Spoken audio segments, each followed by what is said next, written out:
One of the more common formatting tasks for paragraphs is to create hanging indents. In this video, I explain what hanging indents are and show how easy it is to create them in Word.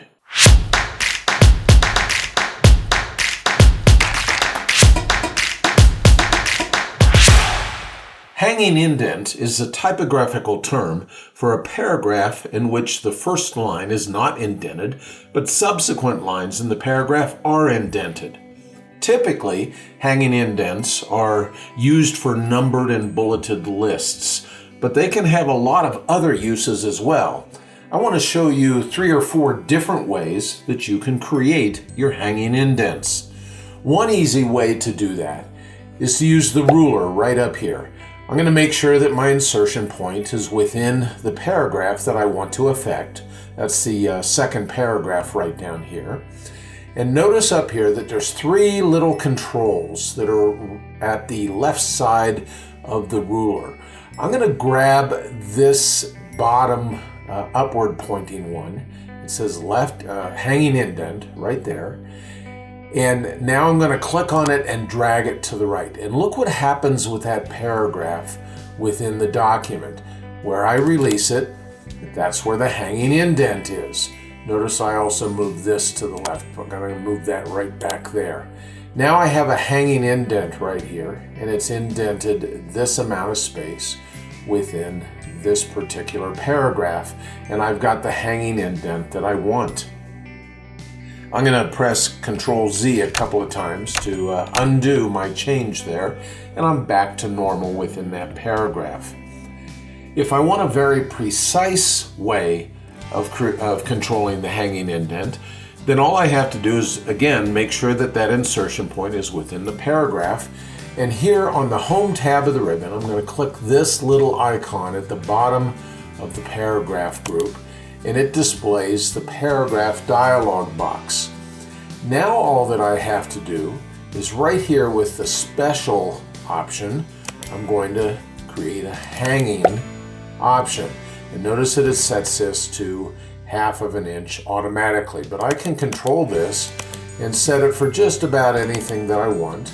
And then when I go ahead and I click on OK, well, then I can see my hanging indent within this paragraph. And notice up in the ruler that you can see that that control has now set that hanging indent the way that I want it in there. Again, I'm going to press Control Z to undo that change. And let's look at the third way that you can create a hanging indent. This is by using a shortcut that'll do it for you. Again, all you have to do is make sure that the insertion point is within the paragraph that you want to affect. And then I'm going to press Control T. That is the shortcut to do a hanging indent. And watch what happens up on the ribbon when I press Control T here. I pressed it once, and look, I have the hanging indent. It's gone in 1/2 inch for that hanging indent. I can press Control T another time, and it goes in another 1/2 inch. A third time, another 1/2 inch. Now, if I want to undo that hanging indent, I obviously can press Control Z, which will undo it. But what if I want to undo it later after I've done some other edits and Control Z won't work for me? Well, then all I have to do is use Shift Control T, and I can back out that hanging indent until I'm back to my left justified paragraph there. The other way to do a hanging indent is obviously to create a bulleted list or a numbered list within your document. That is done by using the Home tab of the ribbon here, and there's controls up here that allow you to apply bullets and apply numbering wherever your insertion point is located. So if I click on bullets here, notice what it did within my paragraph.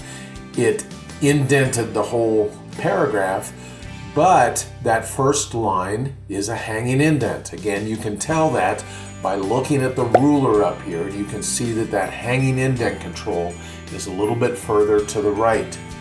It's obviously added a bullet as well, and that's one of the things that these controls within the paragraph group do. I could just as easily have done a numbered list up here And you can see that I still have the hanging indent, but I have the number there as well. So I'm going to go ahead and press Ctrl-Z and undo all of those. And there you have multiple ways that you can apply a hanging indent within your text in a document. I hope that you found this video helpful. If you did, be sure to click the subscribe button and then click the bell icon. That way YouTube will let you know whenever I add any new videos to the WordTips channel. Thanks for spending a few minutes with me today.